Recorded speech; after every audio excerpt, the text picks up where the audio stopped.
Good Wednesday morning, folks, and welcome to our Good Morning Cambridge breakfast with the Cambridge Chamber of Commerce. We appreciate you showing up, and today we're going to give you some excitement because you're going to hear directly from the provincial election candidates for the Cambridge riding. We're going to have a number of questions presented from the Cambridge Chamber of Commerce Board of Directors, and the candidates are going to answer them as best they possibly can relating to their own party's position, and maybe even in some cases, because some of the questions might even dictate their own personal feelings on the question. So my name is Greg DeRocher. I am President CEO of the Cambridge Chamber of Commerce, and we're pleased to have you with us. The Chamber's vision, of course, is to inspire change and lead in fostering greatness and economic prosperity to make Cambridge the most envied city to live, work, play, and build a business. Today's hashtag, of course, as always, is hashtag CAMBCOC. That's hashtag CAMBCOC. I'd like to introduce some of our board members that are in attendance today. Our chair of the board, Darren Drouillard from Powerline Logistics. Our incoming chair. We're all excited here at the Chamber. We're going to have a new chair since the pandemic is over now, and Kristen Danson from Swift Components and Mito Graphics will be our incoming chair in June, and she is with us as well.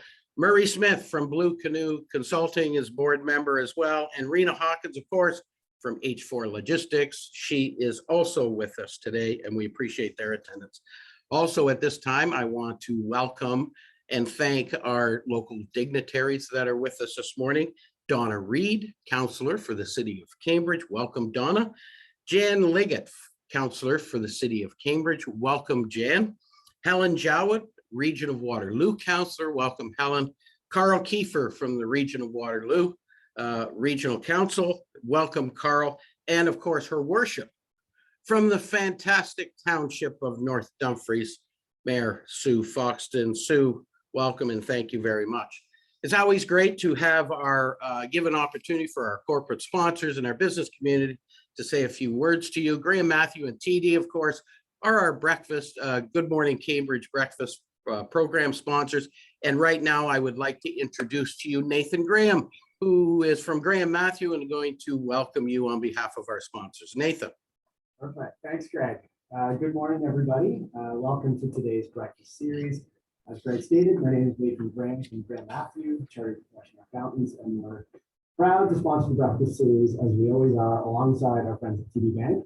I should quickly mention, since we are nearing the end of April here, that if you haven't got your personal tax returns filed yet, you've got Monday, May 2nd, or if you're a sole proprietor, you've got to have until June 15th. So I thought I'd throw that in because it's getting all stressful, but that's okay. Now this morning, we're excited to have the candidates representing Cambridge and North Dumfries with us. We're excited to hear their thoughts on their different platforms and kind of everyone's different views. And I'm excited to listen to the conversation and see how it unfolds this morning, Greg. Again, thanks everyone for joining, and I'll throw it back to you, Greg.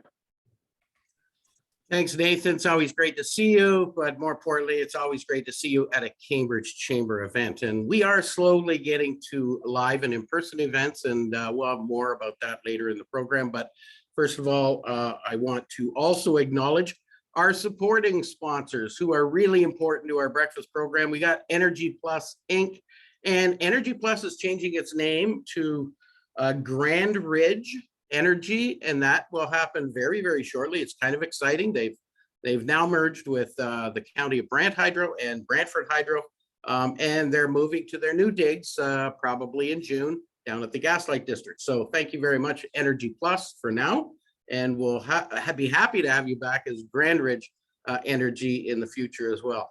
HeartZap Safety Training and Equipment. These folks are fantastic. They provide you equipment, but more importantly, they provide you training in health and safety. H4 Logistics. Rena Hawkins, probably the busiest logistics person in the city of Cambridge. H4 Logistics can take your parcels or packages or freight anywhere in the world, and give H4 Logistics a call if you need their help. And JD Development Group.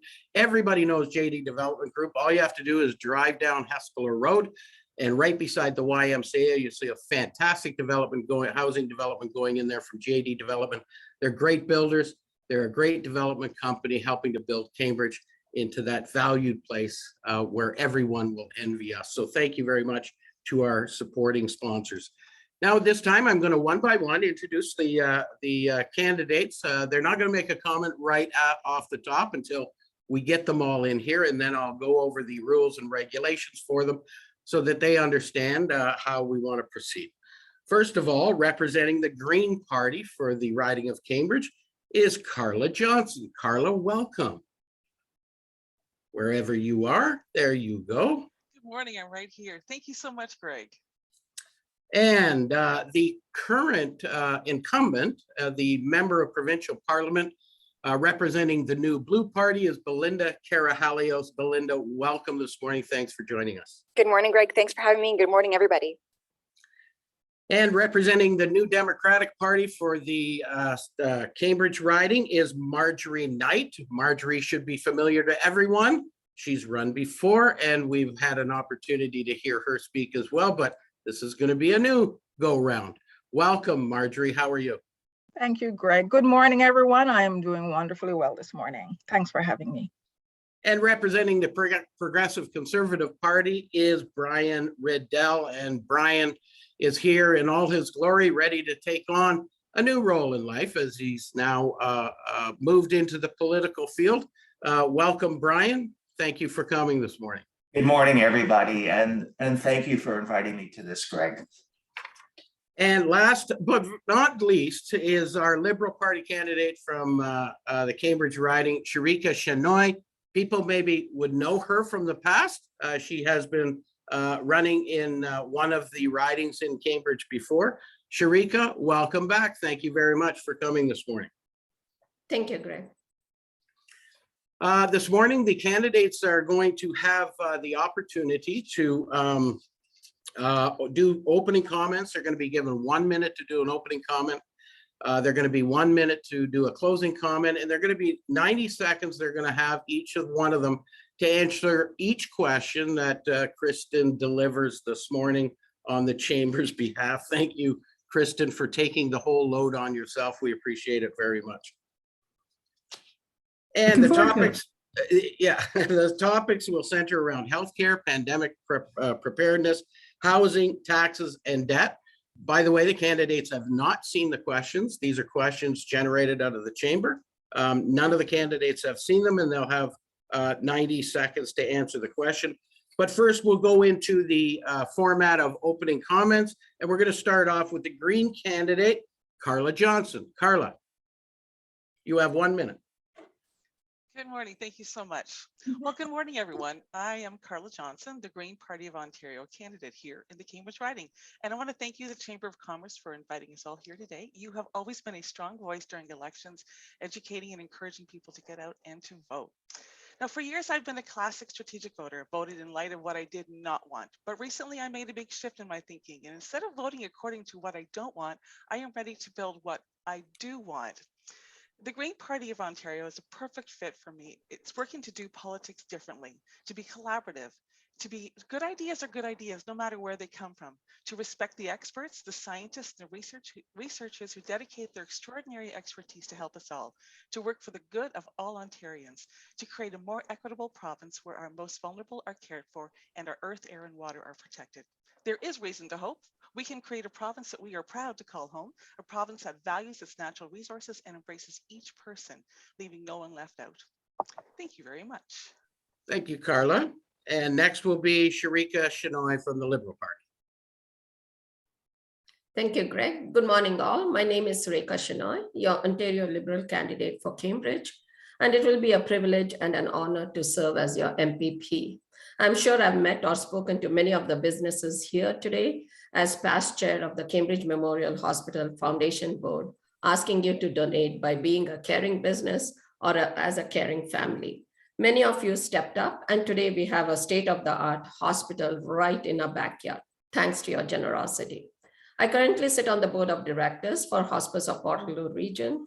I'm also one of the co-chairs for the East Indian Community Walkathon of Waterloo Region that has raised over $400,000 for local hospitals. I also volunteer my time to mentor and coach young professionals, small business owners, and our youth to set them up for for success.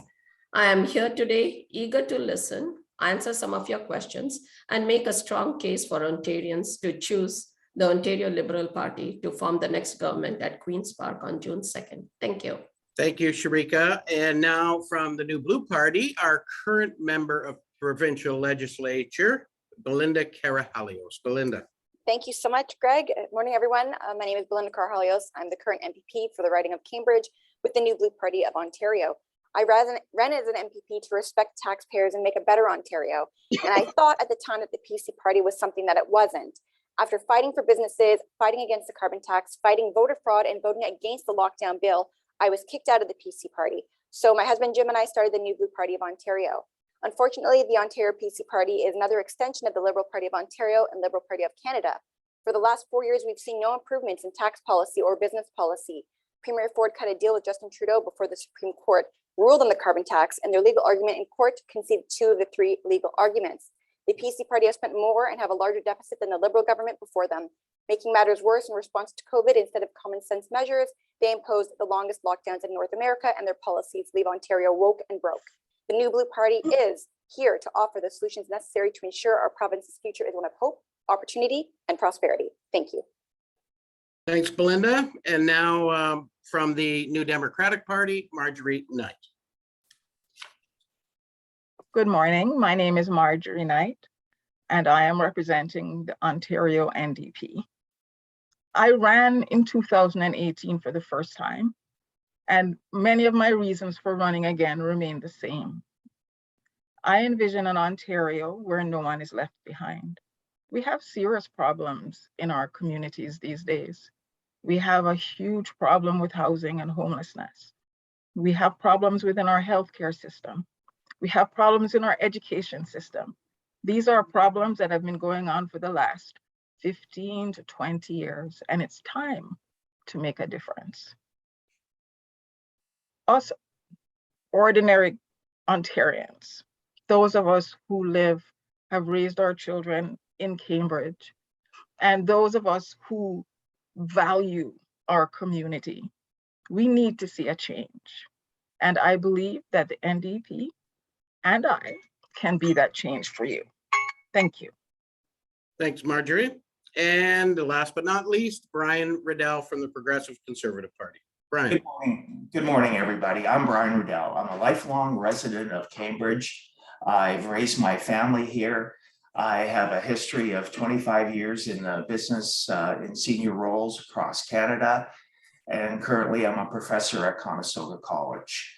I'm a graduate of many courses from Conestoga. I am a graduate from Wilfrid Laurier and the University of Chicago. The reason I got into this race was basically to straighten things out and make things better for Ontarians and the people of Cambridge. And basically we can sit and talk, and I believe, like even some of the comments the other candidates have made, I agree with.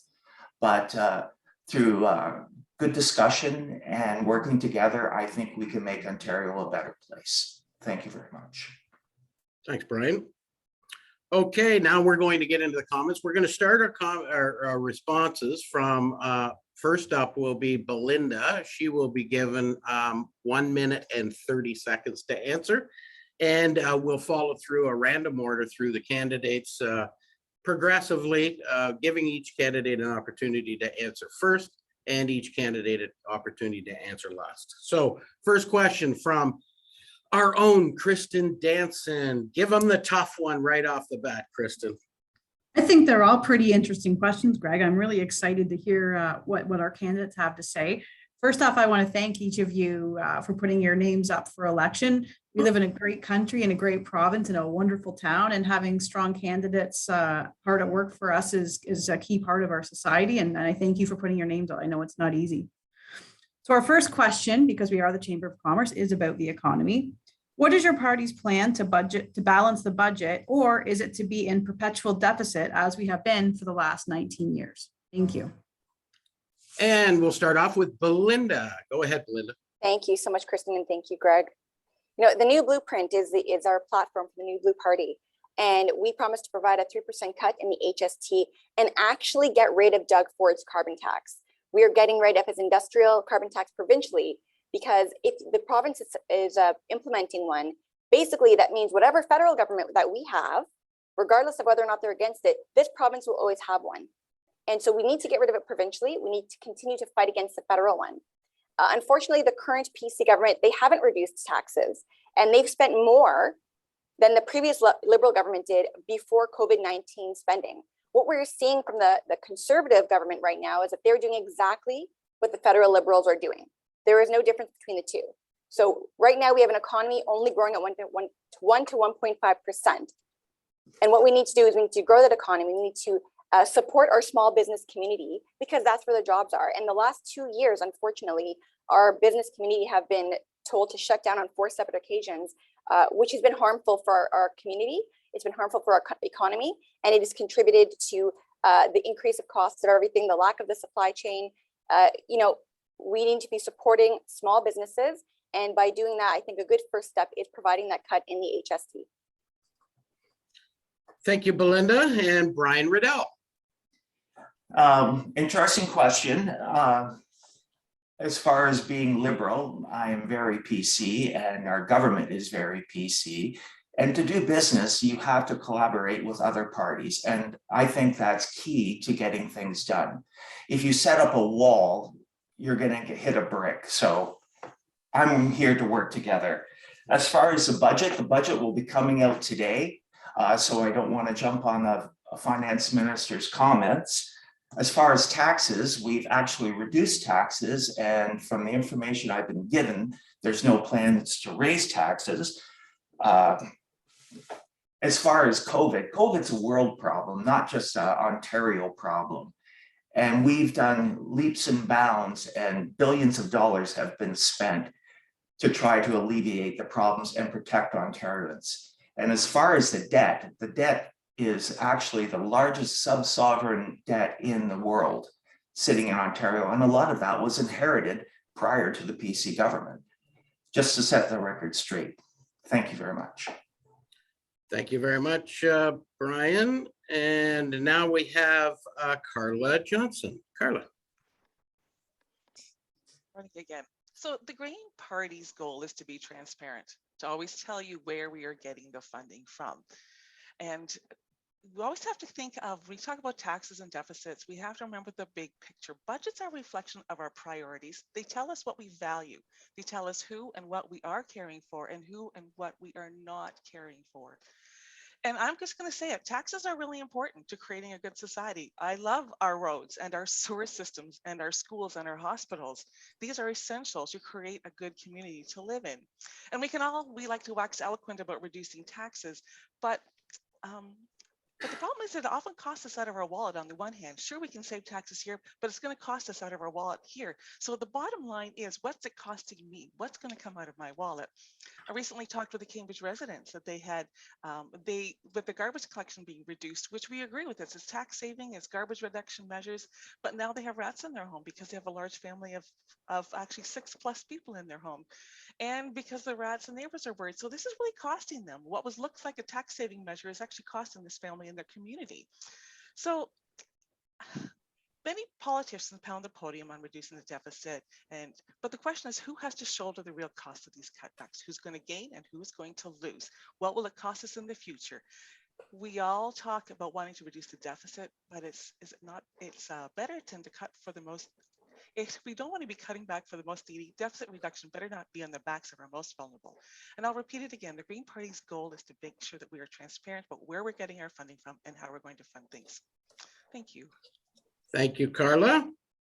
And next we'll have Marjorie Knight. Thank you. Taxes, again, as Carla just mentioned, it's not a dirty word. It's a word that is vibrant. It means our community is vibrant. If we need roads, we need schools, we need hospitals, we need to care for our most vulnerable, and taxes is what allows us to do this.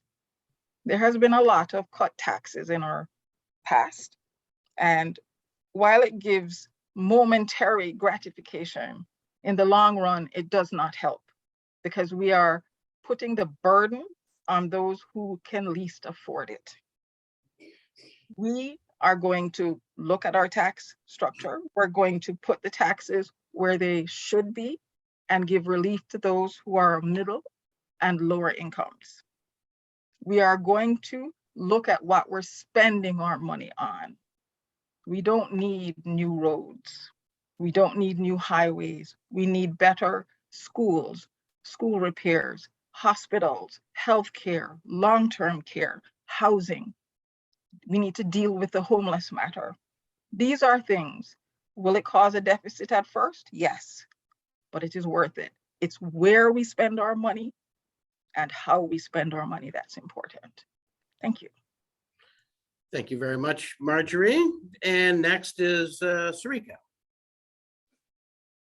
So thank you, Greg. And I have to agree. I saw the progression of comments from starting how we have to cut taxes to the case for having taxes, because they are the, as a small business owners, you guys all know, you have to have revenue come into the as a business to do what you do best. So as a government, you need tax revenue to get the programs running that we count on day to day.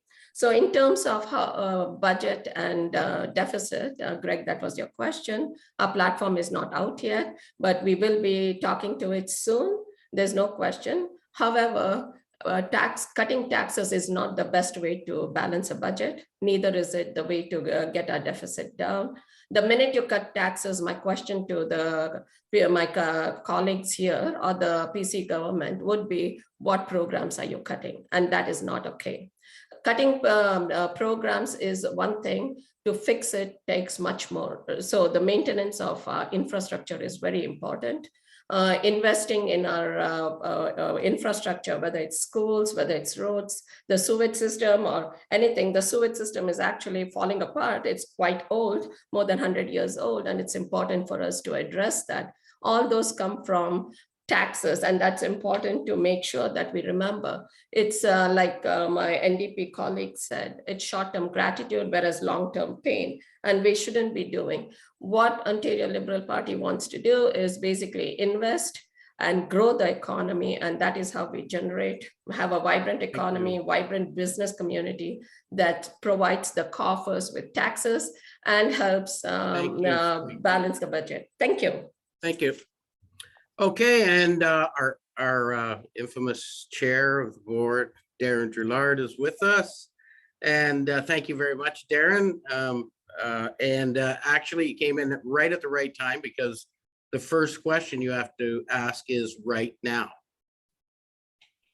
All right, well, my apologies for arriving late this morning, everybody. Thank you for having me. Thank you for all the candidates for being here today and showing up well before me today. A little bit of parenting and technological hiccups caused me to be late this morning, but I digress. I'll jump in with my first question. Ontarians and actually Canadians as a whole have never been more divided. This division is no more evident than within the walls of Parliament or Queen's Park amongst our political parties. Furthermore, there have never been lower levels of trust in our political leaders of all levels and parties. Voters are tired of rhetoric, mudslinging, and squabbling party politics. We need to start coming from a place of positivity in our world and leading with ethics, integrity, honesty, and collaboration.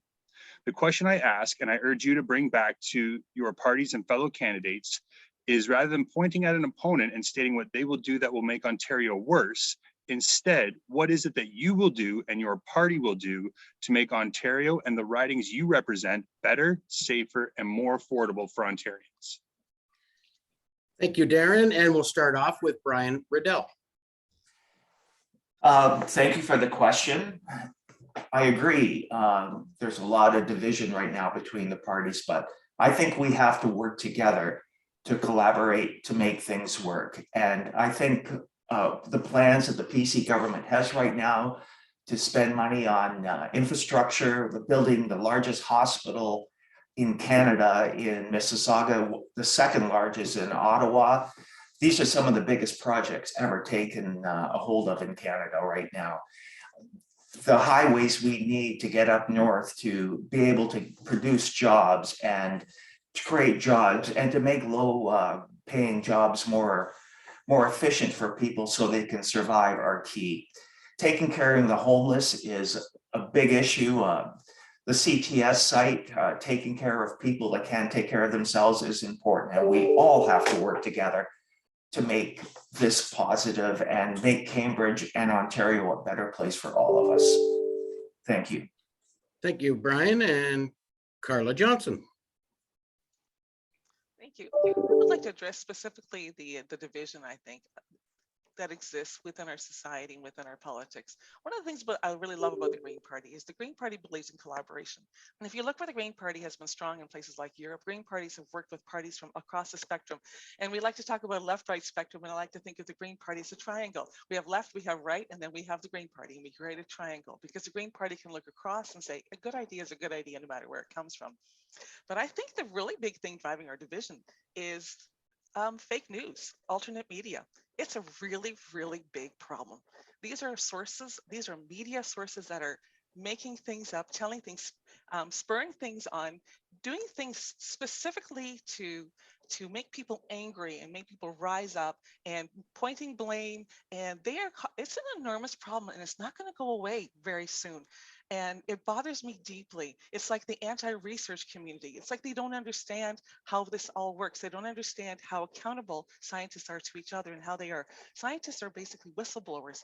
It's their job to look at each other's work and to find out what's wrong with it and to prove it wrong. When a scientist finds something, they have to show it to the other ones and say, prove me wrong, prove that this is wrong, before they can even bring it out to the public.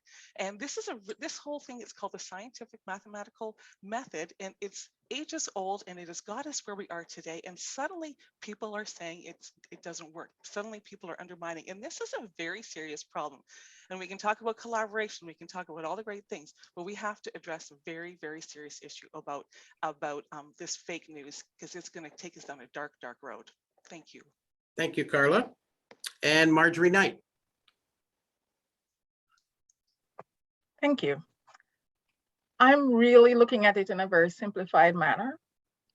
I think, unfortunately, in some ways, we have forgotten that what the job is public service. It's not about us. It's not about power. It's not about what I can get or what you can get. It's about the public and the service that they deserve.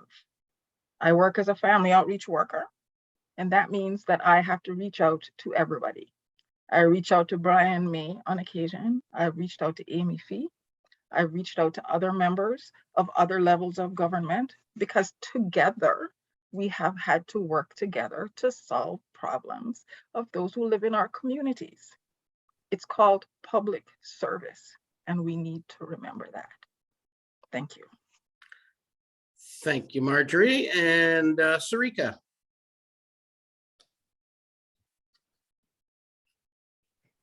Sorry, Greg, I forgot it was my turn. Thank you. So your question was on division and rhetoric, and I agree. I hate social media. Hate is a strong word. I don't like social media, because all you get is a backlash. If you say something positive, you have to say negative to be heard, I'm told. But that, I think most of the division comes because of that, I feel. Most of us as politicians enter because we care about the community, we want to do good. And I believe politicians do collaborate. It's more behind the scenes that we don't see when they collaborate, but outside we do see this. I think me and Brian would be great partners. Unfortunately, Brian, you're running from the same riding. So I think we won't have the opportunity to work together. But however, as a candidate and an elected MPP, I have always said that before too. I would work across the aisles for whatever idea is good. We need to implement that. It shouldn't be my idea or your idea. It should be our idea, because it's for the good of the community and the greater good of Ontario. Thank you. Thanks, Sarika. And Belinda Carhallios. Thanks, Greg. Thank you, Darren, for the question. I want to just make sure people know that division is different than the debate. So division of Ontario peoples has absolutely happened over the last 2 years. It was the maskers versus the anti-maskers versus the anti-vaxxers, and there's the name calling component, right? And that was because of the policies that were implemented by the current government. When we have debate, so when you have politicians or political parties, when we're looking at each other's policies and platforms and legislation that's being put through, that's not division. That's what we should be expected to do as politicians, which is to go through these things with a fine-tooth comb and have a differing opinion. So whether that's putting that on social media or saying it in the legislature or whatever it is, that is differing, sometimes unpopular opinions, but you know, freedom of speech is freedom of speech, and we should be allowed to say those things, and differing opinions sometimes elicit reactions, and that's okay. But you know, there is a difference between, like I said, division within the population and debate with politicians and political parties. Now, I absolutely can work with other parties. I work closely with Mike Schreiner of the Green Party and anyone who really wants to get along and talk about these things and flesh out these ideas to make them better. Now, with regards to making Ontario better, I think as an elected representative, it's listening to your community. And we know that, for example, as Brian mentioned, the injection site debate, the community has been very loud and clear that that would devastate downtown Cambridge. And so I've been fighting against that and looking at better ways to support our most vulnerable through programs, through supports, through rehab, and not necessarily through an injection site, which the community has very largely been against from the very beginning. Thank you. Thanks, Belinda. And our next question comes from Kristen Danson. Kristen. Thank you, Greg. We have a rationed healthcare system, granted, because it is a public system. Many rant that bringing in any level of private care immediately moves us to the insanity of healthcare south of our border.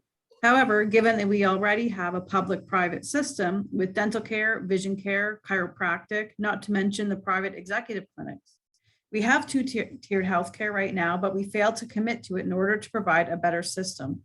Would your government or you be open to looking at ways the private sector could assist the government's mandate of providing better healthcare to all Ontarians? And we'll start off with Carla Johnson from the Green Party. It's an interesting comment to sort of assume that we are going to stay two-tiered, to assume that the two-tiered way is a way to move forward. And I think it's important that we step back and take a look at the big picture and ask ourselves a question. We've been moving in a two-tiered direction for a long time, probably for the last 20 plus years, quietly, slowly moving into a two-tiered structure. What the Green Party wants to look at is this actually efficient? Is it efficient to have a two-tiered system? Is it effective? Are we going to actually meet the needs of all Ontarians? Who is going to be best served by a two-tier system? There's no question it exists. It's very quiet, not talked about a lot, but it's been going on for some time. The Green Party's goal is to look at what makes for a better and caring society, straight up. Does this make for a better, caring system work? Does this make Ontario work better? Does this help our most vulnerable? Does it help us when we're in crisis? I'm a little bit selfish. One of the reasons I'm running is because I want to make sure that when I'm old, I'm going to have a good place to go for healthcare, because I might end up in a nursing care, and I want to make sure that those PSWs are paid properly. And some of the things about the two-tiered system seem to work, but some of the things about the two-tiered system aren't working, and some of them are heavy laden with bureaucracy.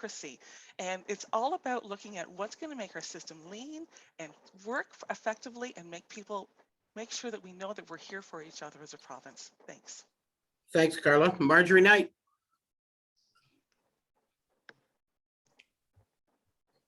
Thank you. There is absolutely no doubt that we have been moving towards a two-tier system. And I have to say that I look at that two-tier system and I wonder, as Carla does, who is it serving? We have a public health system.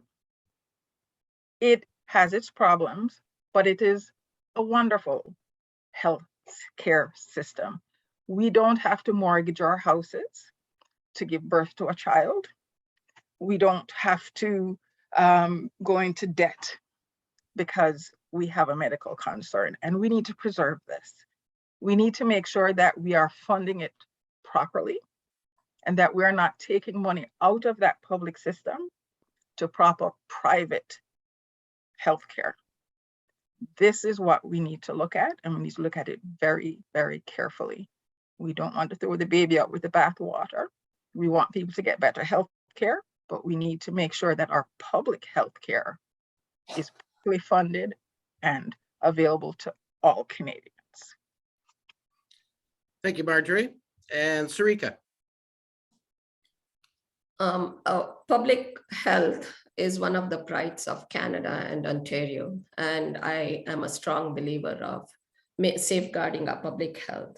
In terms of what is going on, there have been public cuts to healthcare, and what it does is gut the system and then creates a backlog. And then the backlog is what this current government has slowly started privatizing, saying that it's not the healthcare system is not able to support. But the actual fact is healthcare system has been faced with huge significant cuts, and that is what is causing the problem. In terms of how can we improve the system, it's not, there are a lot of efficiencies that can be done, achieved in the healthcare system. I started my run last time in 2018 because of the healthcare.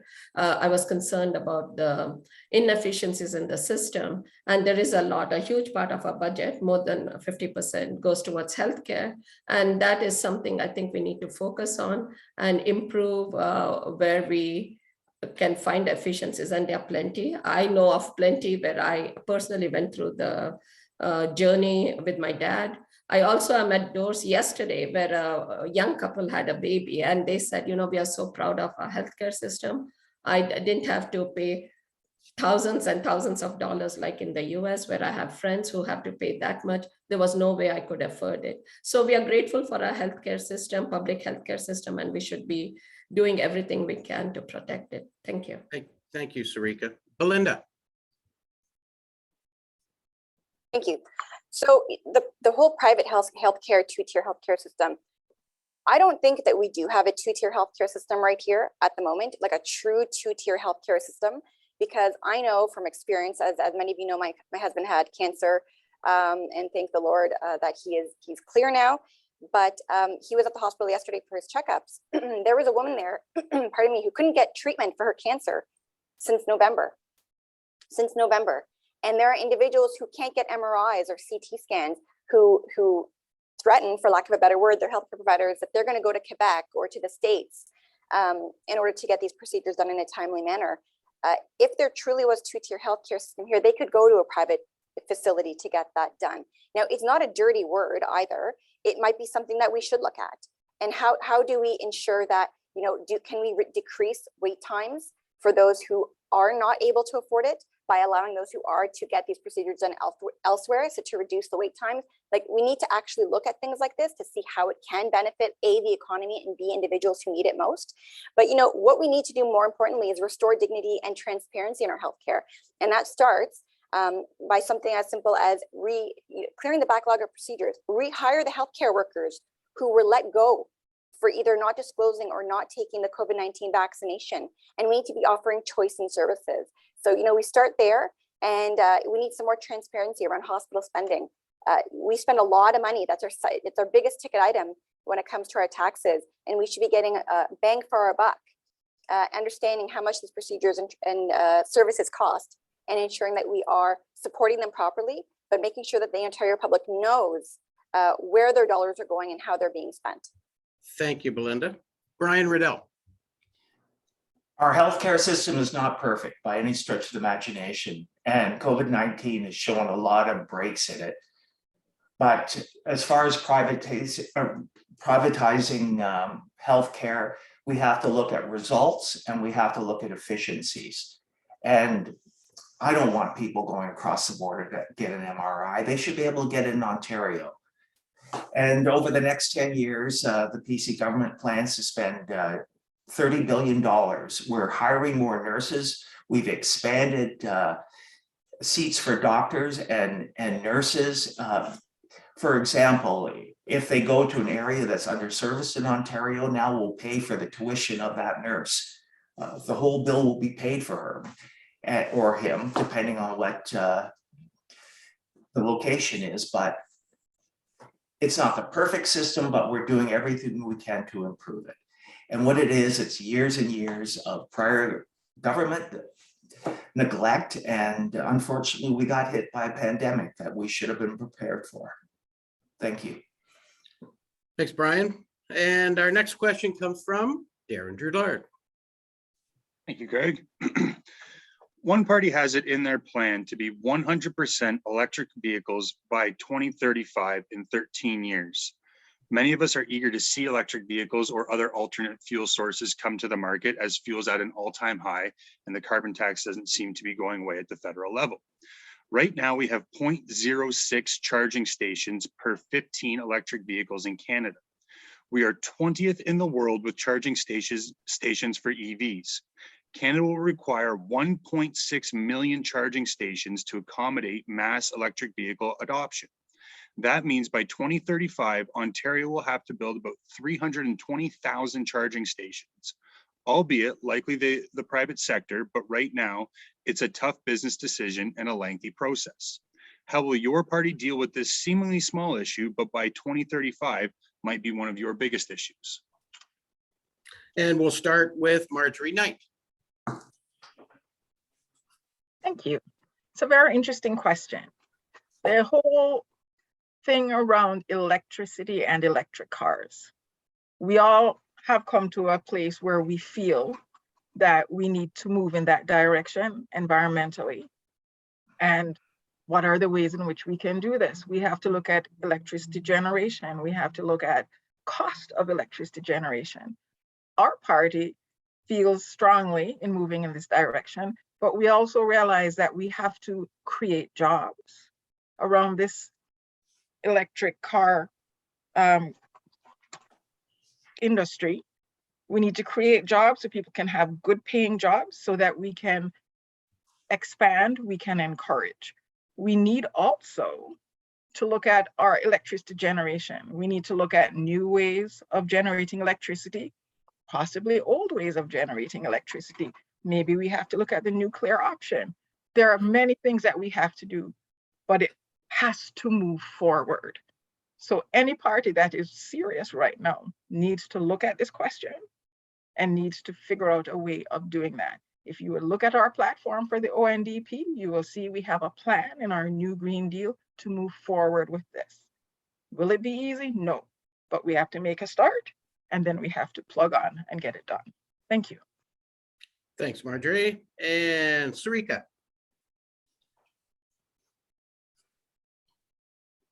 Thank you for the question. In terms of what is needed, there was the cap and trade program that was scrapped by this government, which removed $2 billion from the coffers, which was set aside for charging stations, green projects, and much more. So, one of the things we need to understand every time the government, this current government, I say, cuts programs, it does a lot of harm. Electric charging stations are important. A liberal and elected Ontario Liberal government would provide incentives for charging stations as well as at home. You need a charger at home as well, and incentives to buy. I have to slightly refocus in climate about climate change. It's not just electric vehicles. We have to do a seismic shift in how we look at manufacturing, agriculture, and everything in order to attain our net zero carbon emissions by 2050. So we as Ontarians need to look at innovative ways of doing things. There is a carbon cure. I was just watching that yesterday. I think they've won some recognition of recapturing carbon and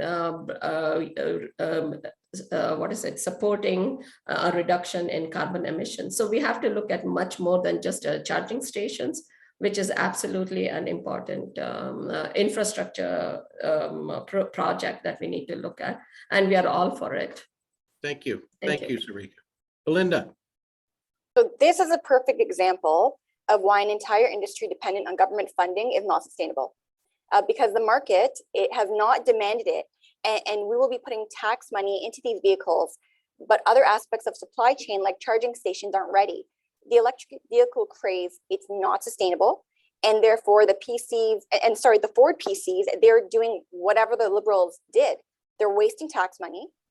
we need to reduce electricity rates. That's what we actually need to do. We need to increase take-home pay and productivity.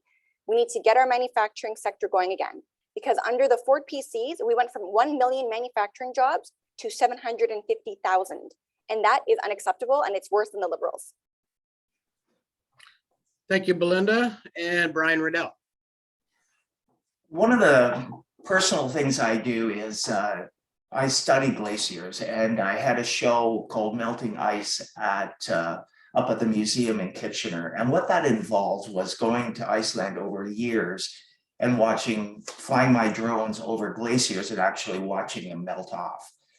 One so bad that it melted completely away. The environment is changing, and we have to do what we have to do to make so we can survive, our children can survive. And I agree, we need more power stations and charging stations for our vehicles, because it'd be ridiculous to buy one and not be able to use it. But when we look at the LG plant they're building in Windsor, will be one of the largest battery production facilities in North America. We look at the investments we've done with Ford, with General Motors, getting jobs back for people, that high-paying jobs that people can live in and have a good life with. These are important. I'm not here to bash anybody or mudsling or any of this. I'm here to make Cambridge and Ontario a better place. And we have to do that by protecting our future generations through having clean energy. Nuclear power is one option, definitely. Coal, we've got to get rid of. And we have to use the best resources that are the most efficient to make our future for ourselves, or else we're going to be lost. Thank you very much. Thank you, Brian. And Carla Johnson. I have to say, I've really appreciated hearing all the responses to that question, because it's kind of given me some hope to see that overwhelmingly our political parties here in Ontario are saying, yeah, we have to look to the future. We have to look to alternatives. We have to address our climate emergency. And that's actually making me very warm-hearted right now. The thing I like about that excites me about this idea of electrification, and it's not just electrification, there's many other options, there's many other sources, is that this is like the green economy we call with the Green Party. The green economy is this great opportunity to create these new things, these new ventures.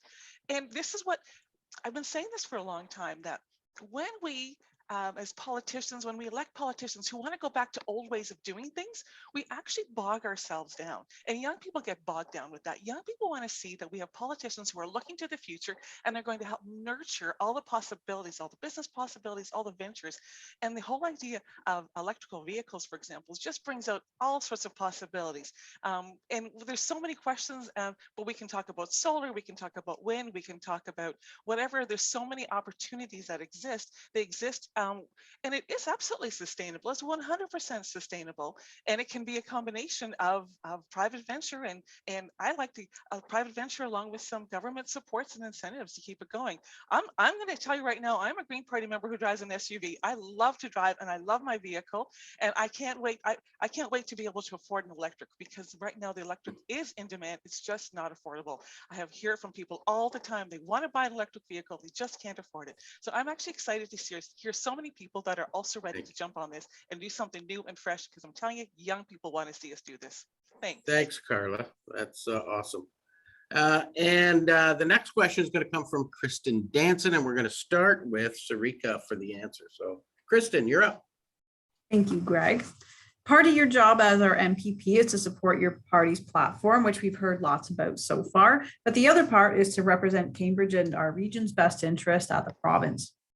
So my next question is, as our representative for Cambridge at Queen's Park, what will you be asking the province to invest in our region to improve, enhance, or add to make our community better, stronger, and more economically prosperous? Thank you.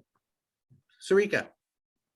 Thank you, Kristen, for the question. So first off, as your representative, people know me. I'm a person who stands up and questions if something is not right, or stand up for what is right, the right thing to do. So you have no, I can absolutely tell you, I'll be advocating for this community. In terms of what would we do, what is needed here right now, one of the biggest things facing us is housing.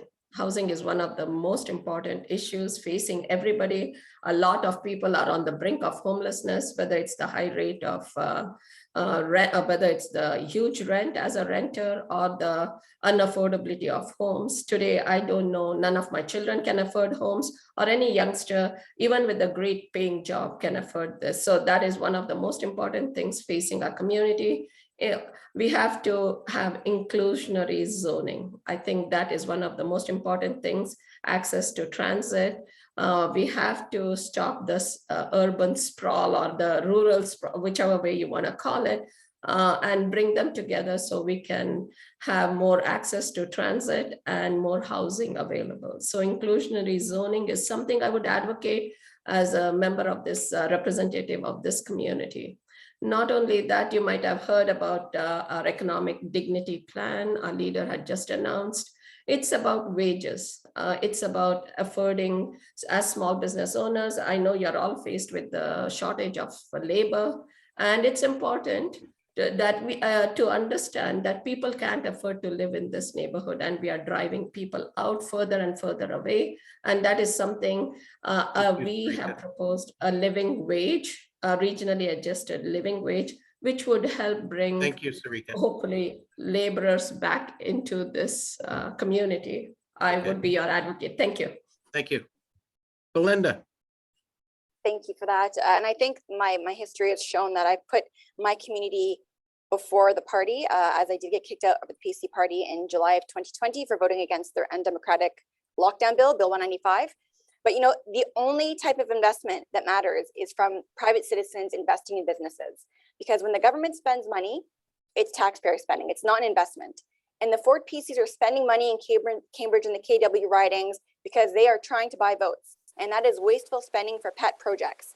We need to defend the taxpayer and spend the money on the things that matter most, like infrastructure, like healthcare at the Cambridge Hospital. They want a dialysis unit, which is something that we need in this community. It needs to be based on the needs of citizens and not the ideological desires of bureaucrats or establishment politicians. Thank you. Thanks, Belinda. And Brian Riddell. Well, I have to disagree with that statement. We just opened a new school up in Baden. The hospitals are getting infused with money. The 13,000 that were, or 13 million that was given to the 3 area hospitals in regards to backlog operations and refunding them. What my dream is for this area, and we have it in Kitchener, we have it in Ottawa, but to make Cambridge like a Silicon Valley on its own. We have the people. We have a company that closed down years ago that's still in operation called BlackBerry. We have all these intelligent people in this area. We have universities, we have colleges. We should use this labor force to develop and make this a stronger economy. People are moving out of Toronto and coming into Cambridge. And it's basically, they can make money off it because their house in Toronto is worth more than the one they're purchasing in Cambridge. The PC plan is to build 1.5 million houses in the next 10 years. And it's not on Greenbelt, it's not on agricultural land that we need and that we use to eat. But it's got to be sustainable and it's got to be workable. We have to have a plan. And like I said, I'm not a mudslinger. I'm here for the people of Cambridge to make this work. Thank you. Thanks, Brian. And Carla Johnson. It's interesting to hear the needs that we are facing here in Cambridge are what communities across the province, and in fact, across the globe in many cases are dealing with. But especially here in Ontario, we're dealing with a housing crisis. And it's amazing, it's astounding how quickly our prices have gone up of our homes. And we have created this huge gap between now being able to get into it for first-time home buyers. It's just created this huge gap that's really hard to bridge. So that's just something that we as a community have to deal with. It's also something the province has to look at. And one of the big issues that has always been close to my heart is how we as a city were a little slow responding to the opioid and drug addiction crisis here in Cambridge. Well, Brantford, Kitchener, Guelph, all the surrounding communities, Simcoe had services in place. We here in Cambridge had little to nothing in place to serve people who were living with and battling with addictions. I have always been a strong supporter of our consumption treatment services. I have been open about that. I have sent letters to City Hall, City Council, and I'm happy to see we finally have it in place because it is a portal to treatment. It is key portal to treatment, and it is a key way of keeping needles off the street. And we have many issues to deal with that, and I'm happy to be involved with that. And I'd like to end with an odd little thing. When people drive along the 401, this is a little separate topic. They don't know they're driving through Cambridge. Our Cambridge signs are not very big on the highway. So people drive through Cambridge all the time, not even knowing that they're driving through Cambridge. Kitchener and Waterloo tend to be on people's minds more than Cambridge, but we're driving right through. So I'd like to see the province do something to make Cambridge more visible on the highway so people are more aware that they're driving through this wonderful city, and a little bit better signage to say, you're here in Cambridge and this is a wonderful place to be. Thank you. Thanks, Carla. Oh, they know they're driving through Cambridge. It's a subliminal message that we pump out there right from our office on the 401. We just, if people feel a little funny when they come out the other side, they wonder what they've missed. So we just need to get them off the 401, I guess. Marjorie Knight. Thank you. Cambridge, my community. I work as a family outreach worker here. So I spend a lot of my time in the community and speaking to people about their needs and trying to facilitate them achieving their goals in life. What do people need here? We need housing. And being able to buy a house is important. Being able to rent is even more important because we have a lot more renters than buyers here. And the standards that are there for rental properties and the incredible amount of money being asked for rent is absolutely ridiculous. We're losing housing for seniors, for the disabled, for families. We're losing housing at an incredible rate, and something needs to be done about that. And I am here to help. I am absolutely committed to working with whomever I need to work with to get something done. We also need to look at our transportation, linking our city to other cities nearby. We have train tracks, we have bus routes, we have all these things, but why is it not being done? This would help with work. This would help to move people. This would help. This is what I need to do, and this is what I will do. Thank you, Marjorie. And we've got time for one more question, I think, but it would be better if we reduce your answers down to 1 minute, and then we can make sure they're going to keep me on time, and then I look good. But so we'll do that. You got 60 seconds to answer the next question, coming from our Commander-in-Chief, Darren Drouillard. Thank you very much, Greg. Carla kind of made a bit of a segue into my next question with her answer. Prior to the pandemic, especially in Cambridge, but across Ontario and Canada, addiction and mental health issues were hitting alarming rates. The pandemic has exacerbated and worsened the situation extremely. It has affected our economy, public safety, our available workforce at home and in the workplace. How will your party accelerate solutions for cure and long-term care to help those in need? And ultimately, what do those solutions look like? Belinda Carhallios. Yeah, I agree with you, Darren. The pandemic has absolutely exacerbated the mental health and addictions issue that we are seeing in Ontario and in Cambridge.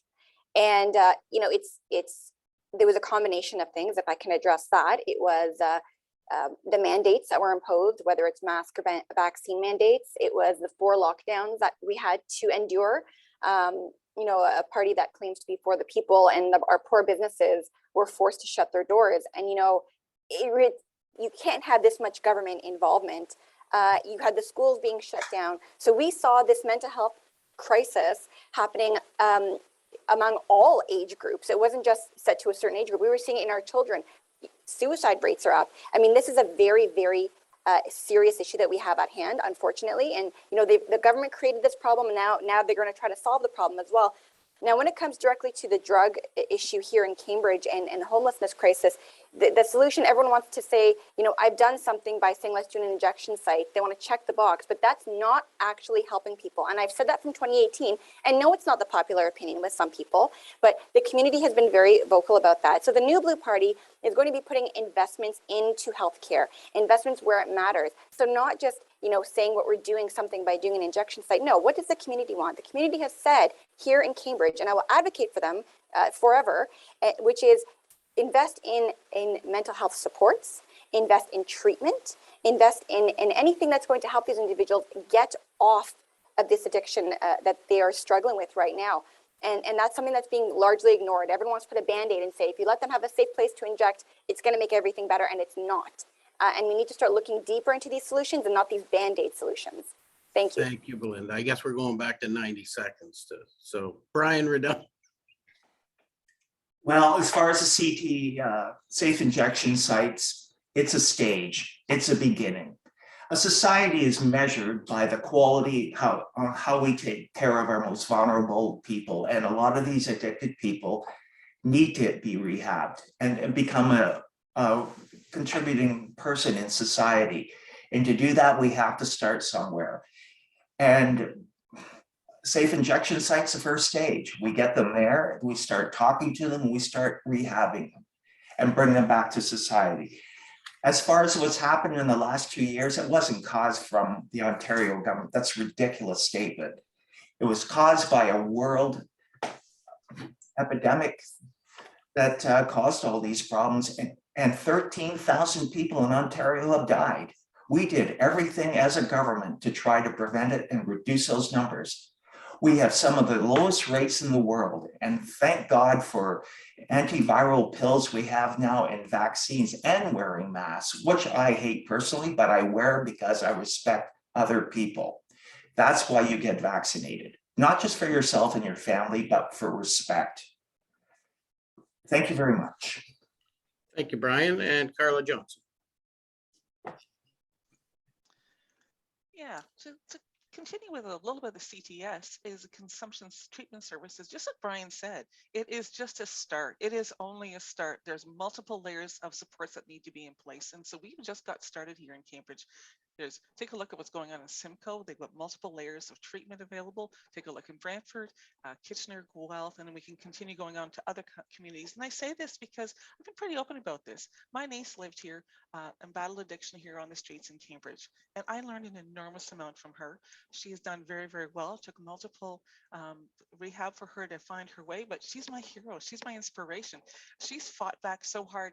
And there was one night when she was here in Cambridge and she was street involved and she was looking for some help. And she said, Carla, I had nowhere to go here in Cambridge. I had no one to turn to. She had to call a friend, contact a friend in St. Catharines who came and got her, took her to St. Catharines, and that started her on her journey because there was nothing. And the consumption treatment service is there's loud people opposed to it, but overwhelmingly the quiet voters are really happy to see something in place to take care of people for this. And I want to say the Green Party has come up with the first standalone mental health plan ever in Ontario. We're a bit of a history maker here, and we're very proud of that because mental health is health.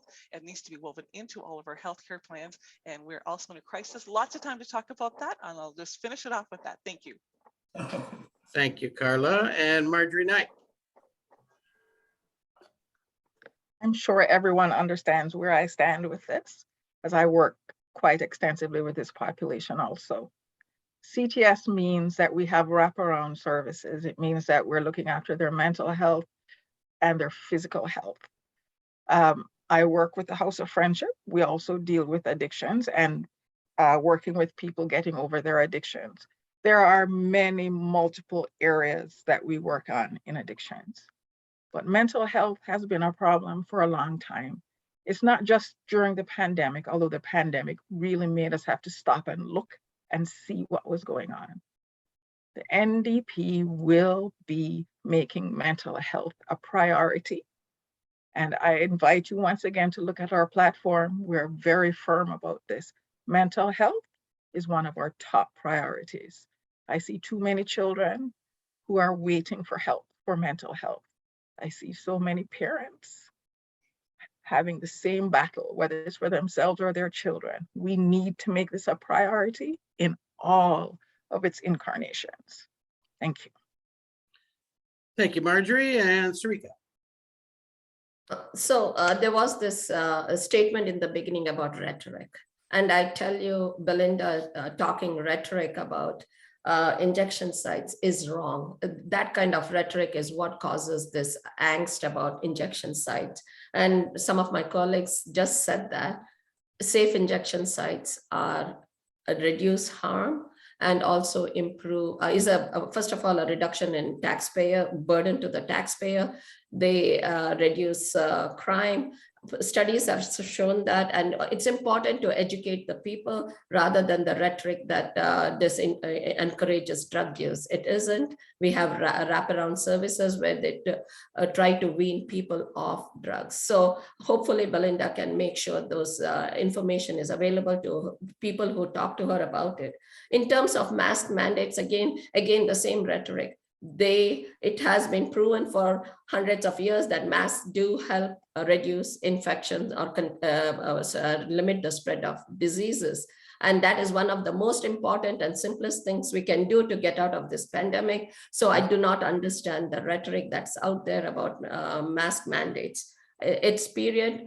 Follow the science, and it tells you that it's important both in terms of CTS as well as mask mandate. In terms of our liberal platform, we are all about mental health, and we have just introduced, I'm very proud of that, about the portable benefits, which will provide support for mental health to employees so that it can, and also the portable benefits can move around with the employee. So I'm proud of that, the fact that we lay emphasis on mental health. We have said we would have 5,000 mental health workers in schools to provide mental support for students. And something that I'll finish up. Thank you, Sarika. You're way over time. Anyway, now we're come to the end of the program. I'm going to be in a lot of trouble because I'm going to have to finish up really quickly here. But we're going to have our closing comments, and you have 1 minute. That's 60 seconds by my clock. And we're going to start off with Marjorie Knight from the NDP. Marjorie. Thank you. Thank you for having me here today. It's very important to be able to get my voice out. I want people to know that the ONDP is here for you. We're here for everyone. We are looking at our mental health. We're looking at our physical health. We're looking at our economy, our green economy. We're looking at things like our dental care. We're looking at our schools, our nurses, our hospitals. We are looking at what's important to you. And I still am here fighting for you, and I will continue to do that. Housing, as everybody knows, is one of my biggest areas, and I will continue, whether I work as a family outreach worker or I work as a member of the ONDP as an MPP, I will be here looking for solutions and working with everyone possible to get things done for you. Thank you. And Carla Johnson. So much. What a great and vibrant morning. You know, we have this first past the post system, and people tend to vote strategically. And as a teacher, I voted strategically for many years. And my question I put out to everyone is, are you voting for who you want, or are you voting because of what you don't want? I am so honored to represent the Green Party of Ontario, and I want to let you know what the Green Party wants to do. We want to build a caring province with strong public services, where we protect the places we love, with work, play, and live communities. We want to rethink how we live from the bottom up, from the core out. We want to prioritize preventative health measures. We want to see election reform, so we get past this competitive first past the post system that we have. We're looking for inclusion and truth and reconciliation, and we are excited about the unlimited possibilities of the green economy. On June 2nd, vote with me, vote green. I'm Carla Johnson. Thank you. Thanks, Carla. And Brian Riddell. Like I said from the beginning, I'm a Cambridge resident and I was born here, and I've seen lots of changes in my years. And I want to cut all the crap out. I want to be here to represent Cambridge, and I'm asking for your vote for that reason. Doug Ford, some people will say they don't like him and some people won't. He's gone through 2 years plus a few months of this COVID epidemic. And I think if we hadn't had it, we'd be much further ahead. And what I'm looking forward to is another 4 years of a PC government in Ontario so we can grow our area. But saying that, I'm here for Cambridge first. That's my objective, and that's everything I'm about. And if anybody wants to discuss that with me, they can call me, email me. I'm completely open for discussion. And I believe in working together and protecting the most vulnerable people in our society. Thank you very much. Thank you, Brian. And our MPP, current MPP, Belinda Carhallios. Thank you so much. Thank you for this. This is great. So it is paramount that we have MPPs at Queen's Park challenging the establishment parties on accountability, on defending the taxpayer, on ensuring our economy is stronger. And that's why I'm running for re-election, because the people of Cambridge and Ontario, they want and need another option. They want me to continue fighting against the injection site, which will be detrimental to our downtown, to stand up for tax relief, for expanding early treatment for COVID-19, which was by and large very hard for people to get, to continue pushing back on harmful policies. The New Blue Party of Ontario has the new blueprint, which will reduce electricity rates, will grow our GDP at 5%, provide tax relief with a 3% cut in the HST, restore dignity and transparency in our healthcare, and axe the Doug Ford carbon tax. So I hope I can count on your support to continue serving you at Queen's Park after June 2nd. And for more information, please check out newblueontario.com. Thank you so much. Thanks, Belinda. And Sarika.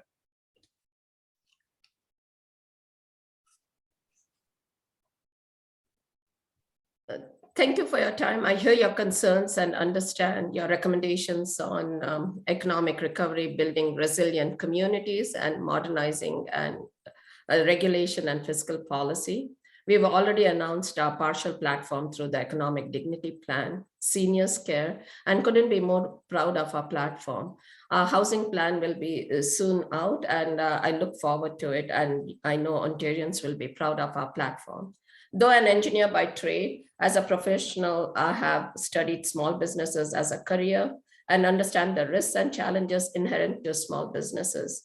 As your elected representative, you will have in me someone who understands your issues, a willing partner, and knows the fact that small businesses are the backbone of our economy.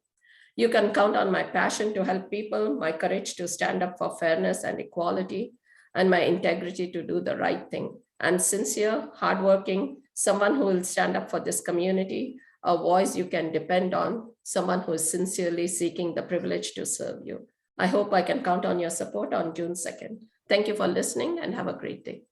Thanks, Sarika. Thank you, Belinda. Thank you, Marjorie. Thank you, Carla. Thank you, Brian. You know, a lot of people don't give you the sincere thanks. I know what you're going through right now. And so I'm giving you my sincere thanks and appreciation for everything that you do. It's not an easy thing to put your name on a ballot and run around town and bang on doors. I clearly know that. And I hope other people appreciate exactly what you're doing. So you're good people, you're people we want in our community in one way or another. And I thank you for everything that you do. And I encourage everyone out there, first of all, don't forget to vote. Second of all, get in touch with these folks. These folks would just love to have a conversation with you and are more than willing to do that. And please take that opportunity. If you're undecided, get in touch with one of them. I know they'd love to have a conversation with you or come over and visit you. It's what they need to do right now, and they're all willing to do it. So good people. Thank you very much, folks, and good luck on June the 2nd. I want to thank our sponsors, Graham Matthew Partners and TD Commercial, as well as Energy Plus Inc., HeartZap Safety Training and Equipment, H4 Logistics, and JD Development Groups. We can't do these programs without you. And this is the most important one of all, most important announcement. This is our Good Morning Cambridge breakfast. We're doing it virtually. This, fingers crossed, is the last virtual Good Morning Cambridge breakfast.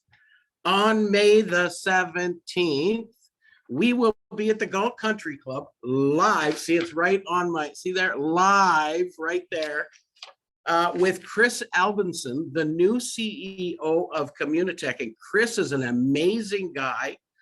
You have to come out and meet him and say hi and hear him. I think you'll all be very impressed. And of course, who wouldn't want to have breakfast with Greg DeRocher? Come on out, go to cambridgechamber.com, register. And by the way, I am not getting my hair cut, so you see me like I am. But I will be there, and I hope you will be there as well. Thank you very much, folks. Have a very productive day, and thank you very much to all of our candidates. Thank you.